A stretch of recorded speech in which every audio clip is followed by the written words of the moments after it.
விழுப்புரம் மாவட்டம் தாமரைக்குளம் பகுதியை சேர்ந்தவர் கல்லூரி மாணவர் சதீஷ். இவர் பழைய பேருந்து நிலையத்தில் நின்று கொண்டிருந்த போது விழுப்புரம் அடுத்த நன்னாடு கிராமத்தை சேர்ந்த பள்ளி மாணவன் அபினேஷ் சதீஷிடம் நேரம் கேட்டுள்ளார்.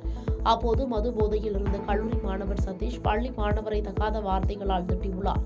இதில் இருவருக்கும் இடையே வாய் தகராறு ஏற்பட்டு சண்டையாக மாறியுள்ளது. அப்போது கல்லூரி மாணவர் சதீஷ் இரும்பு கம்பியால் மாணவர் அபினேஷ் தலையில் தாக்கியுள்ளார். இதில் தலையில் பலத்த காயமடைந்த பள்ளி மாணவர் அபினேஷ் தன்னுடைய அண்ணனை அழைத்து வந்து கல்லூரி மாணவர் சதீஷ் கடுமையாக தாக்கியுள்ளார்.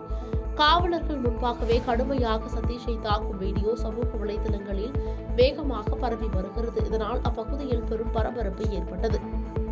பாதகம் செய்பவரை கண்டால் நாம் பயங்கொள்ளலாகாது பாப்பா, மோதி மிதித்து விடு பாப்பா, அவர் முகத்தில் உமிழ்ந்து விடு பாப்பா. அண்மை செய்திகளை உடனுக்குடன் தெரிந்து கொள்ள இணைந்திருங்கள் இயம்நாடு தொலைக்காட்சியுடன். பாதகம் செய்பவரை கண்டால் நாம் பயங்கொள்ளலாகாது பாப்பா, மோதி மிதித்து விடு பாப்பா, அவர் முகத்தில் உமிழ்ந்து விடு பாப்பா. அண்மை செய்திகளை உடனுக்குடன் தெரிந்து கொள்ள இணைந்திருங்கள் இயம்நாடு தொலைக்காட்சியுடன்.